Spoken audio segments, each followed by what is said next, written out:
Good morning students. आज से हम 8वीं कक्षा की हिंदी की पढ़ाई शुरू करने जा रहे हैं। पिछले साल यानी 7वीं कक्षा में हमने सबसे लास्ट में हम चलते सीना तान के यह कविता पढ़ी थी, जिसके कवि थे डॉक्टर हरिवंश राय जी बच्चन।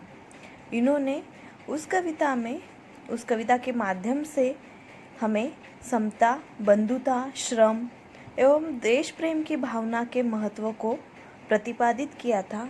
हमें यह सब भावनाओं के बारे में समझाया था डॉक्टर हरिवंश राय जी बच्चन ने। पिछले साल की तरह इस साल भी हमारी 8वीं कक्षा में हिंदी इस सिलेबस की शुरुआत कविता से ही हो रही है, तो इस साल भी हमें सबसे पहले कविता ही पढ़नी है। हम सभी को पता है कि हम जिस जगह पे रहते हैं उस जगह को अपनी मातृभूमि संबोधित करते हैं। जिस जगह में हम लोग अपना सब कार्य करते हैं, हम लोगों का जनजीवन जिस जगह में चलता है उसे हम अपनी मातृभूमि कहते हैं। तो इसी मातृभूमि के बारे में हम लोगों को मातृभूमि की महत्व बताने वाली एक कविता हम पढ़ने जा रहे हैं, जिसका नाम है हे मातृभूमि। इस कविता के कवि का नाम है राम प्रसाद बिस्मिल। सबसे पहले हम उनका परिचय पढ़ेंगे। राम प्रसाद बिस्मिल, इनका जन्म 11 जून 1897 में शाहजहांपुर में उत्तर प्रदेश में हुआ था। सरफरोशी की तमन्ना अब हमारे दिल में है, देखना है जोर कितना बाजुए कातिल में है। यह पंक्तियाँ आप लोगों ने हमेशा ही सुनी है। इन पंक्तियों के रचयिता मतलब इन पंक्तियों को लिखने वाले हैं राम प्रसाद बिस्मिल।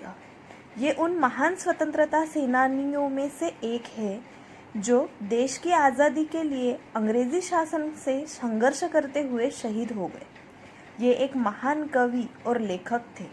इन्होंने वीर रस से भरी हुई लोगों के हृदय को जोश से भर देने वाली अनेक कविताएं लिखी है।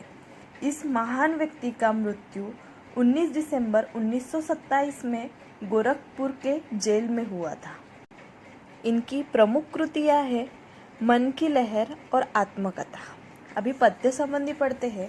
प्रस्तुत कविता में क्रांतिकारी एवं स्वतंत्रता सेनानी कवि राम प्रसाद बिस्मिल जी ने मातृभूमि के प्रति अपने प्रेम एवं भक्तिभाव को व्यक्त किया है।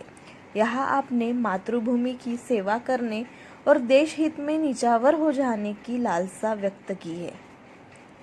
अब हम इस कविता का भावार्थ पढ़ेंगे। हे मातृभूमि तेरे चरणों में शीश नवाऊं, मैं भक्ति भेंट अपनी तेरी शरण में लाऊं। इसके शब्दार्थ है मातृभूमि यानी जन्मभूमि, चरणों मतलब पैर, शीश का मतलब होता है सिर, नवाऊं यानी झुकाऊं, भेंट का मतलब है उपहार। इन दो पंक्तियों का भावार्थ है, कवि कहते हैं हे मातृभूमि, मैं तेरे चरणों में अपना सिर झुकाता हूँ। मैं अपनी भक्ति रूपी भेंट लेकर तेरी शरण में आना चाहता हूँ। अर्थात हे मातृभूमि, मैं तुम्हारे पैरों में अपने सिर को झुकाकर मेरी भक्ति उपहार स्वरूप तुम्हें देना चाहता हूँ। कवि कह रहे हैं कि मातृभूमि, मैं तुम्हें तुम्हारे प्रति जो भक्ति है वो उपहार के रूप में आपको अर्पित करना चाहता हूँ। अभी नेक्स्ट, माथे पे तू हो चंदन, छाती पे तू हो माला, जिह्वा पे गीत तू हो मेरा, तेरा ही नाम गाऊं। इसके शब्दार्थ है चंदन, चंदन का मतलब होता है तिलक, जिह्वा मतलब जीभ, जिसे हम इंग्लिश में टंग कहते हैं। इसका भावार्थ है, कवि कहते हैं कि माँ, मेरे मस्तक पर तुम्ही चंदन के समान विराजित हो, तुम्ही मेरे हृदय पर माला के समान सुशोभित। माँ, मेरी जिह्वा पर केवल तेरा ही नाम हो और मैं सदा तेरा ही गुणगान करता रहूं। अर्थात कवि इन पंक्तियों में कह रहे हैं कि माँ, मेरे माथे पर हमेशा तेरे ही नाम का तिलक सजा रहता है और तेरा ही नाम मैं लेकर गुनगुनाता रहता हूँ, तेरे ही गुणगान मैं हमेशा गाता रहता हूँ। नेक्स्ट, जिससे सपूत उपजे श्री राम कृष्ण जैसे, उस धूल को मैं तेरी निज शीश पे चढ़ाऊं। इसके शब्दार्थ है, सपूत यानी योग्य पुत्र, सुपुत्र, उपजे मतलब पैदा हो, निज मतलब अपने। इन पंक्तियों का भावार्थ है, कवि कह रहे हैं कि इसी भूमि में श्री राम और कृष्ण जैसे सुपुत्रों को जन्म दिया है। ऐसी मातृभूमि की धूल को मैं नित्य अपने शीश पर चढ़ाना चाहता हूँ। अर्थात इसी जमीन पर, इसी मातृभूमि में क्या हुआ है, श्री राम कृष्ण जैसे सुपुत्र यानी योग्य पुत्रों का जन्म हुआ है। आपने इसी जन्मभूमि पर इतने अच्छे पुत्रों का, योग्य पुत्रों का जन्म हुआ है, तो ऐसी ही जन्मभूमि यानी मातृभूमि की धूल को मैं नित्य हमेशा अपने सिर पर चढ़ाकर रखना चाहता हूँ। नेक्स्ट, माई समुद्र जिसकी पदरज को नित्य धोकर, करता प्रमाण तुझको मैं वे चरण दबाऊं।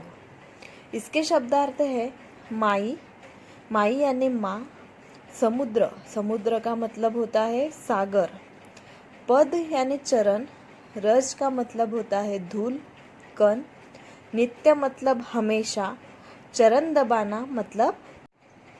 इन पंक्तियों का भावार्थ है, हे मातृभूमि, समुद्र सदा तुम्हारे जिन चरणों को धोकर तुम्हें प्रणाम करता है, मैं उन चरणों को दबाना चाहता हूँ, उन चरणों की सेवा करना चाहता हूँ।